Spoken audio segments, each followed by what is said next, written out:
قل هذه سبيلي أدعو إلى الله. القصة استغفر الله والله ليس من باب تزكية النفس، ولكن من باب بس انك تعرفوا قد ايه ثمرة الدعوة اللي هنا. اول ما جيت دبي المرة دي، فانا داخل الفندق وبعدين لقيت فتاة امريكية ومعاها جوزها مصري وهي متبرجة. انا مش واخد بالي، فداخل فلقيت واحدة بتشاور لي كده، بتعمل لي باي باي. قلت يا خبر ابيض، شيخ وتعمل له باي باي؟ يعني ده كلام؟ واخد بالك؟ المهم يعني فقلت ربنا يستر، يعني ما كنتش حد بيصورني وهو بيعمل لي باي باي، يقول لك الشيخ انحرف ولا حاجه. المهم فايه فالمهم فايه زوجها راح مسلم عليها هو كمان من بعيد كده، هم في العربيه، وانا مشيت وخلاص الموضوع عدى يعني. فلما جيت في اليوم الثاني بفطر في الفندق، فوجئت الرجل ده قاعد مع زوجته ومعاهم بنت صغيره، فنادى عليه قال لي الشيخ محمود بعد اذنك لحظه الزوجه عايزاك. فعرفت انها زوجته من الموقف ده، فقلت له خير. وقفت عنده هو وهي جنبه، انا مش باص يعني. فقلت له خير. قال لي هي عايزه تقول لك حاجه. فرفعت ايديها وبدات تدعو بالانجليزي. طبعا انا ثقافتي الماني ما بفهمش انجليزي، فالمهم يعني فالمهم ايه، فزي احد المشايخ بيقولوا له ايه اللي يا عم الشيخ، هو تعلم اللغه الانجليزيه حرام؟ قال له نو. ف واخد بالك حبيبي؟ فالمهم قعدت تدعي لي بالانجليزي. فقلت له بتقول ايه؟ انا قلت لا تكون بتقول ربنا ياخده، فقلت ايه؟ فقال لي لا بتقول ربنا يبارك لك، ربنا يكتر من امثالك وكده. دعيت لك كام دعاء. قلت له طيب. فقال لي بالله عليك لو 5 دقائق بعد ما تفطر عايزينك. قلت له حاضر. بعد الافطار جلست معاه، قال لي يا سيدي زوجتي ديت امريكيه، انا متجوزها من 17 سنه وهي نصرانيه وما زالت على النصرانيه. زوجتي ديت اطيب انسانه شفتها في عمري كله، صاحبه قلب رحيم وطيب فوق ما تتصور. لو وزعت الرحمه اللي في قلبها على الناس دي كلها تغرقهم. قال لي طيبه جدا جدا لكنها رافضه الاسلام. قلت له طيب خير. قال لي قدر ربنا سبحانه وتعالى من 3 سنين، وهي مده اقامتهم هنا، من 3 سنين بتقلب على احدى القنوات عشان تتفرج على فيلم اجنبي او حاجه زي كده، فجاه لقيتك على احدى القنوات وانت مبتسم. خد بالك بقى. فبتقول فبيقول لي لفت نظرها ان انت مبتسم على طول، يعني فاهم ازاي؟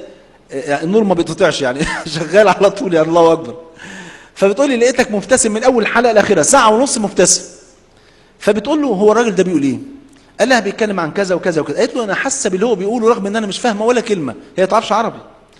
فبيقول لي فوجئت بعدها من اليوم دوت، وهي كل يوم تقلب على القنوات لحد ما تلاقي اي حاجه ليك وتروح مثبتها وتقعد تتفرج وهي مش فاهمه ولا كلمه. حتى لما جت في السنه دي قالت له انا نفسي امنيه حياتي اشوف الراجل ده. فهو سال فعرف ان انا جاي هنا دبي في اليومين دولت. فلما شافوني هم في تاكسي فسلموا عليا، واخد بالك؟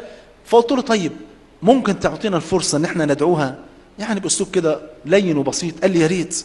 فهو عنده محل موبيليا جوه الفندق، صاله موبيليا. قلت له تعالى نخش جوه بس خليها هي تقعد ورايا، وفهمها ان انا مش هقعدها ورايا احتقارا لشانها ابدا، ده هي غاليه عندنا اختي لينا، لكن يعني بس عشان ايه ما يجوزليش انا ان انا اقعد ابص لها.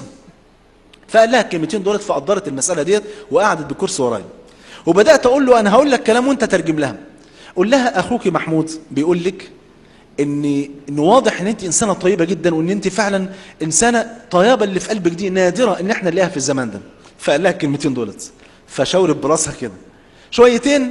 قلت له قول لها ان الطيبه دي خساره انها ما تكونش يوم القيامه في الجنه مع النبي صلى الله عليه وسلم مع الصحابه مع الصحابيات، وانها خساره انها ما تتمتعش في الجنه، خساره انها تخش النار. فقال لها الكلمتين دولت.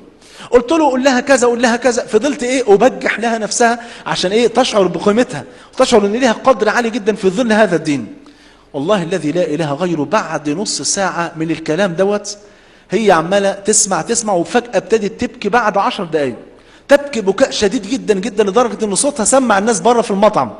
خد بالك الحكايه دي اصلا كنت انا قايل لزوجها خليها سر بيني وبينك، لكن لما الامر بقى يعني كل اللي في المطعم كانوا شايفينها وسامعينها قلت خلاص يعني من باب الدعوه.